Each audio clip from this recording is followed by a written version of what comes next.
Bayangkan, kalau rasa lelah, rasa takut, bahkan rasa sakit bisa dihapus dari diri kita, seolah-olah kita lagi menghapus file sampah di komputer.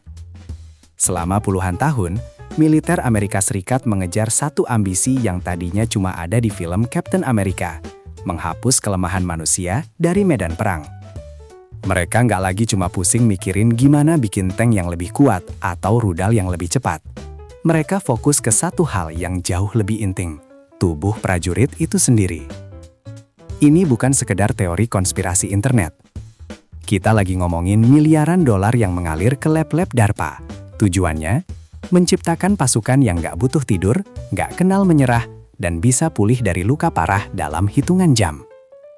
Hari ini, kita bongkar proyek nyata di balik manusia generasi 2.0. Kita mulai dari hal yang paling mendasar, napas. Di tahun 2025-2026 ini, muncul program radikal bernama Smart RBC atau sel darah merah pintar. DARPA nggak mau lagi cuma ngelatih paru-paru tentara lewat lari pagi.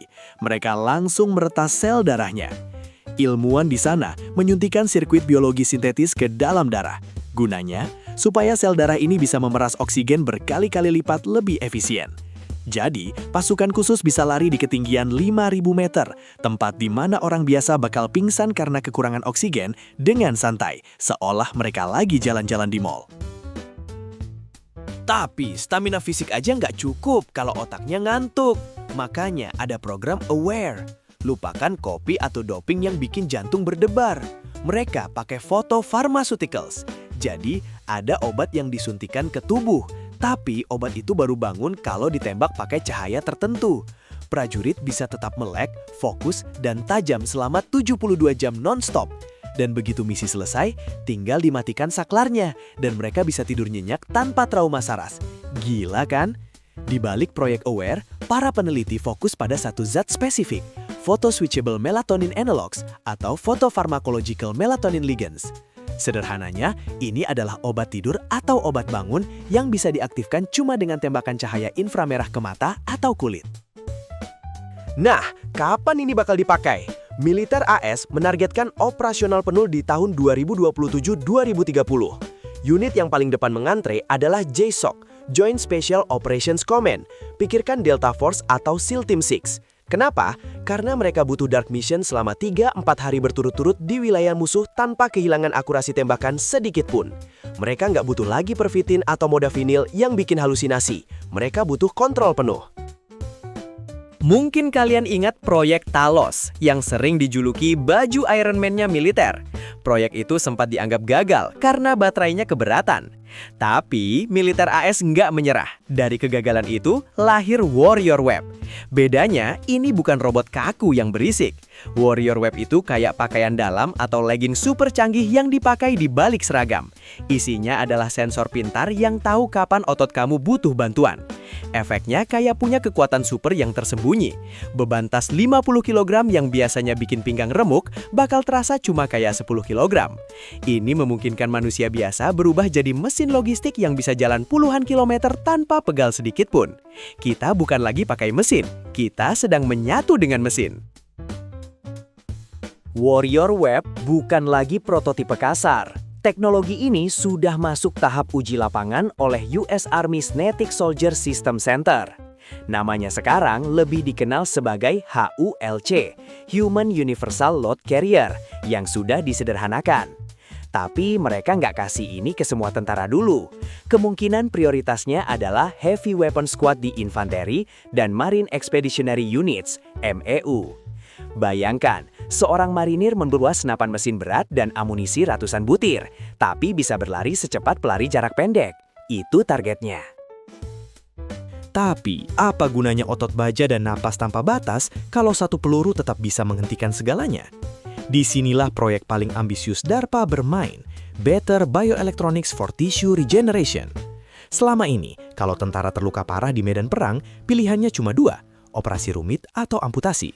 Tapi, melalui Better, militer AS mau menciptakan sistem penyembuhan yang bekerja layaknya Wolverine.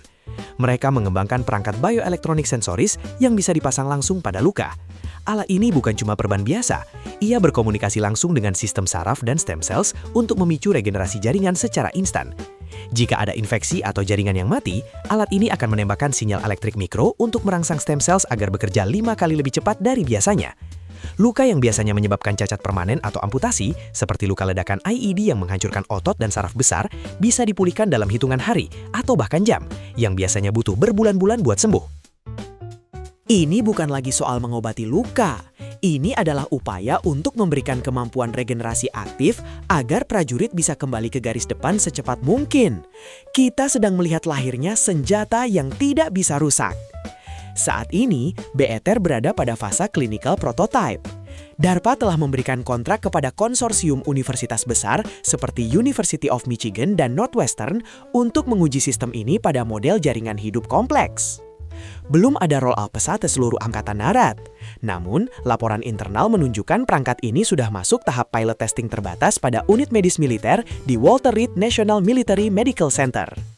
Militer AS menargetkan sistem Smart Bandage ini tersedia di tas medis setiap kombat medik, medis lapangan pada tahun 2028-2030.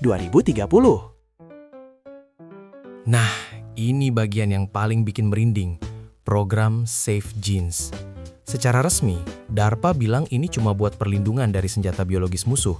Tapi kalau kita baca lebih dalam, ini adalah tiket masuk untuk memodifikasi gen manusia secara permanen.